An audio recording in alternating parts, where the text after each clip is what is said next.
This is an open letter to Mr. Mark Zuckerberg.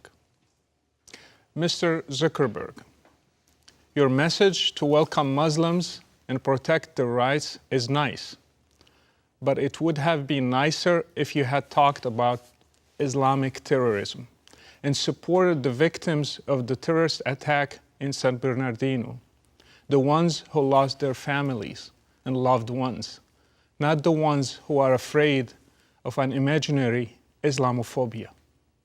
Since you are Jewish, I want you to ask yourself a couple of questions. Why did the Jewish people leave the Muslim world if Islam is a peaceful religion? Why is the Jewish population targeted in every country by Islamic terrorism? I'm Moroccan myself, and I know the history of Moroccan Jews. They were forced to walk barefoot. They were forced to wear marks on their clothes. They had faces of monkeys and pigs drawn on their clothes, if you read history. Now, they all left Morocco except few hundred that are still there. Jews cannot live in the Muslim world because Islam is a hostile religion toward the Jews. Being a former Muslim, I know that. It's a fact. I was raised to hate Jews and Christians because of the Quran and the Hadith. I wonder if Mr. Zuckerberg ever read what Islam teaches about Jews. Let me read some verses and hadiths. Hadiths are the sayings of Muhammad, to give you a clear picture. The first verse, O you who believe, do not take the Jews and the Christians for friends. They are friends of each other. And whoever amongst you takes them for a friend, then surely he is one of them. Surely Allah does not guide the unjust people. This verse, we read it in our prayers and still being preached in mosques everywhere in the world, even today. It's a holy text. It's an order from Allah Himself. Are you willing to tolerate this intolerance? Verse 2. The Jews say, Uzair, Ezra, is the son of Allah. And the Christians say, the Messiah is the son of Allah. These are the words of their mouths. They imitate the saying of those who disbelieved before. May Allah destroy them. How they are turned away. Muslims recite this verse as well in their prayers. They pray, may Allah destroy Jews and Christians. This is a holy text. A true follower of Islam should pray for the destruction of Jews and Christians. Are we going to allow this in the name of freedom? Or because we do not want to be called Islamophobes?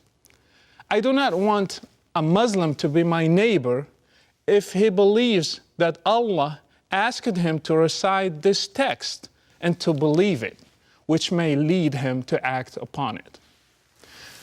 The Quran considers Jews as the worst enemies of Muslims.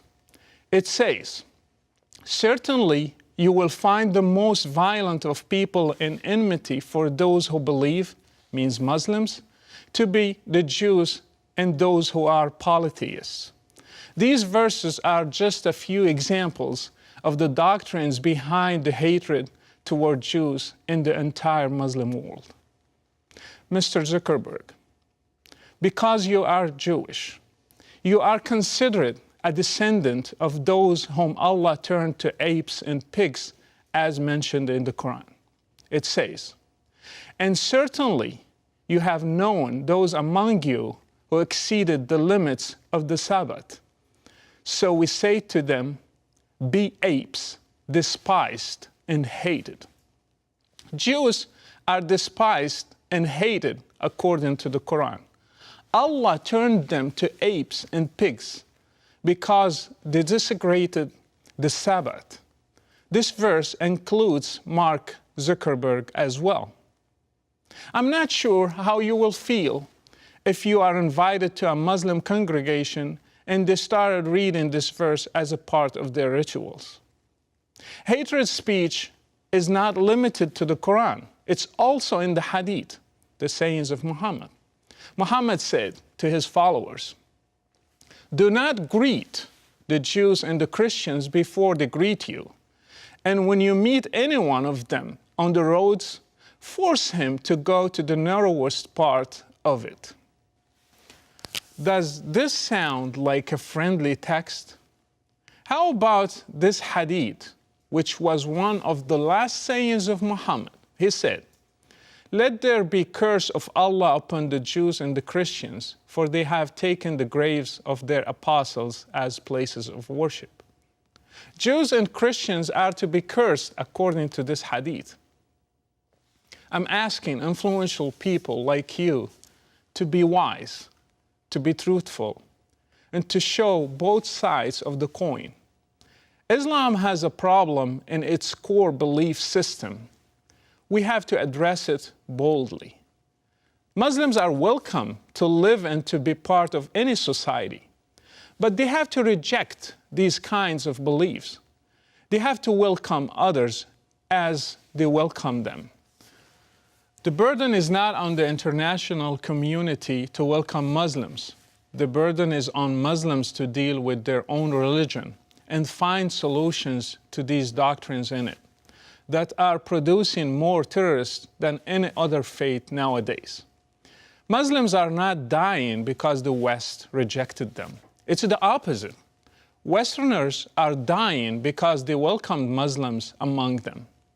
I ask Mr. Zuckerberg to be brave enough to tell Muslims that we love you as people, but we do not like the hatred component in your religion.